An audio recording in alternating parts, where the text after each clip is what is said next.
Bonjour, je me présente, Yannick Autier, urbaniste à la Ville de Granby. Aujourd'hui, je vais vous présenter le projet de règlement PP23-2022 qui vient modifier le règlement de zonage. À l'article 2, ce qu'on va faire, c'est qu'on va venir rajouter des normes visant à permettre plus qu'un bâtiment principal par terrain dans le secteur du centre-ville. Puis on va venir rajouter aussi que ces bâtiments supplémentaires-là devront être des bâtiments résidentiels afin de favoriser les logements au centre-ville.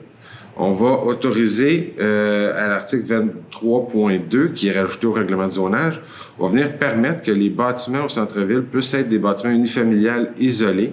S'il y a un bâtiment avec des usages conformes, on va permettre que les bâtiments supplémentaires puissent être unifamiliales isolés, même si ce n'est pas permis à la grille des normes et des usages. Également, à l'article 2, on va venir rajouter des normes concernant les projets d'ensemble au centre-ville.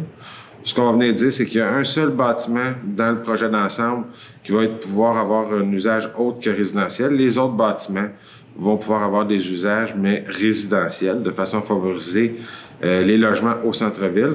On va également rajouter les articles 137, 13 et 14 qui vont venir régir des distances de dégagement, dans le fond, les distances des bâtiments par rapport à la rue ou aux accès à la rue. Également, on va venir spécifier les largeurs pour les allées de circulation à l'intérieur des projets d'ensemble. Ces normes-là visent à assurer, dans le fond, que les services incendies puissent se rendre facilement sur les lieux en cas de sinistre.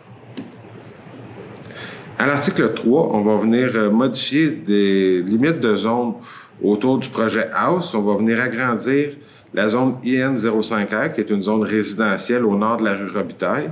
On va venir l'agrandir à même une partie des zones IN10R, IN11R, puis une partie de IN06R. C'est toutes des zones là, qui sont limitrophes entre la rue Arthur-la-Liberté et la rue Robitaille. Ce qu'on va faire aussi, c'est qu'on va enlever dans l'annexe B du règlement de zonage les grilles IN10R et IN11R. Puis on va modifier les normes autour de la zone IN05R. Essentiellement, on prend les mêmes normes, sauf qu'on va autoriser des bâtiments unifamiliales isolés et jumelés. C'est tout de l'unifamilial qu'on va autoriser.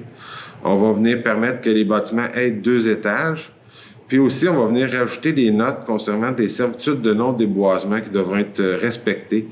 9 mètres le long de la rue Robitaille, 3,5 mètres le long de l'arrière des lots donnant sur la rue Gionado et une bande de 7 mètres le long de l'arrière des lots donnant sur la rue de Bauhaus.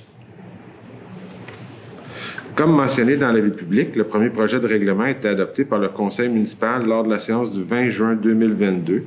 Le projet va faire l'objet d'une assemblée publique de consultation qui sera tenue à l'Hôtel de Ville le 13 juillet 2022 à compter de 18h30. Au cours de laquelle on va expliquer le projet de règlement et les conséquences de son adoption, puis on va entendre les personnes qui désirent s'exprimer sur le sujet.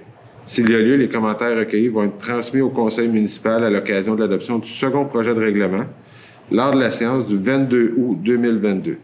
Puisque le projet est soumis à l'approbation des personnes habiles à voter, les citoyens concernés vont pouvoir demander la tenue d'un registre du 27 août au 6 septembre inclusivement. Un second avis public détaillant la procédure à suivre pour demander la tenue d'un tel registre sera publié le 27 août 2022. On vous invite également à prendre connaissance de l'avis public ainsi que du document intitulé « Calendrier d'adoption » que vous retrouvez dans le même onglet que la présente capsule, lequel résume la procédure d'adoption de ce projet de règlement. Finalement, pour obtenir plus d'informations quant à vos droits comme citoyen relativement à ce projet, on vous invite à communiquer avec les services juridiques au 450-776-8277. Merci. Bonne fin de journée.